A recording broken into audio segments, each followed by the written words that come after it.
Scratch ব্যবহার করে programme তৈরির এই টিউটোরিয়ালে আপনাদের সবাইকে স্বাগত জানাচ্ছি।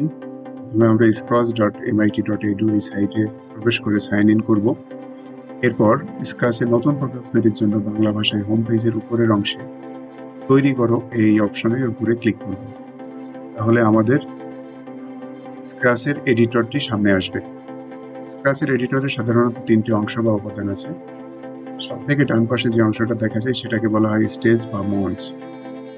এখানে আমরা স্প্রাইট ব্যবহার করে বিভিন্ন কোড যেগুলো করে থাকি সেখানে এই অংশে রান করবে। বিভিন্ন ধরনের স্প্রাইট ব্যবহার করা যায়, নিচের অংশে আমরা সেটা দেখতে পাচ্ছি। এক্ষেত্রে বিভিন্ন ধরনের স্প্রাইট আমরা যোগ করতে পারি এবং সেই অনুযায়ী আমরা আমাদের প্রোগ্রামটাকে চালনা করতে পারি। বাম পাশে যে অংশটা দেখা যাবে সেই অংশটাকে বলা হয় ব্লক প্যালেট বা কোড এরিয়া। ভিন্ন ভিন্ন ধরনের কাজের জন্য ভিন্ন ভিন্ন রঙের ব্লক কোড এখানে ব্যবহার করা হয়। সাধারণত প্রায় 9 ধরনের ব্লক কোডের অপশন আছে এই অংশে। নির্দিষ্ট কাজ করার জন্য নির্দিষ্ট ধরনের ব্লক কোড ব্যবহার করা হয়। আমাদের ব্লক কোডের বিভিন্ন ধরন অনুযায়ী এগুলোকে সাজানো হয়। যখন আমরা একটার পর আরেকটা ক্লিক করব তখন আমরা দেখতে পারবো যে বিভিন্ন অপশন আমাদের সামনে আসছে।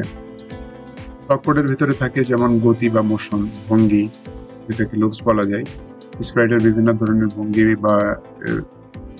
ব্যবহার ও নিয়ন্ত্রণ করার জন্য শব্দ থাকে। এখানে বিভিন্ন ধরনের শব্দ ব্যবহার করা যায়। ঘটনা অর্থাৎ ইভেন্টস, বিভিন্ন ধরনের ঘটনা অনুযায়ী কার্যক্রম নির্ধারণ করা যায়। সেন্সিং বা অনুভব করা, এখানে ক্লিক বা স্পর্শ ইত্যাদি অনুভবের সাথে সম্পর্কিত। অপারেটর, এখানে গাণিতিক অপারেশনের বিভিন্ন মানের তুলনা করা হয়।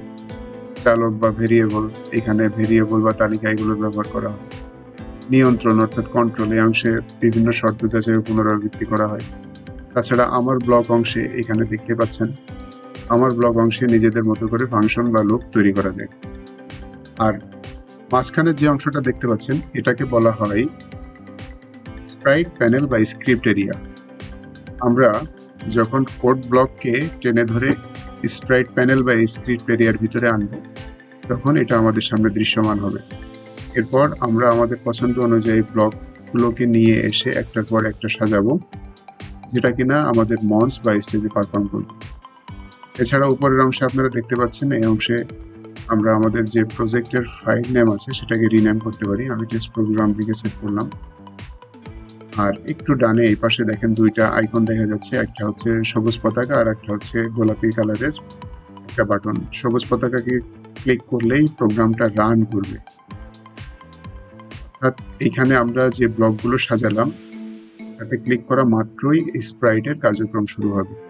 আর গোলাপি যে অংশটা বা বাটনটা দেখছেন এখানে ক্লিক করলে স্প্রাইটটা থেমে যাবে। এই ছিল আমাদের মোটামুটি স্ক্র্যাচ এডিটরের পরিচিতি। আগামী অংশে আবার দেখা হবে।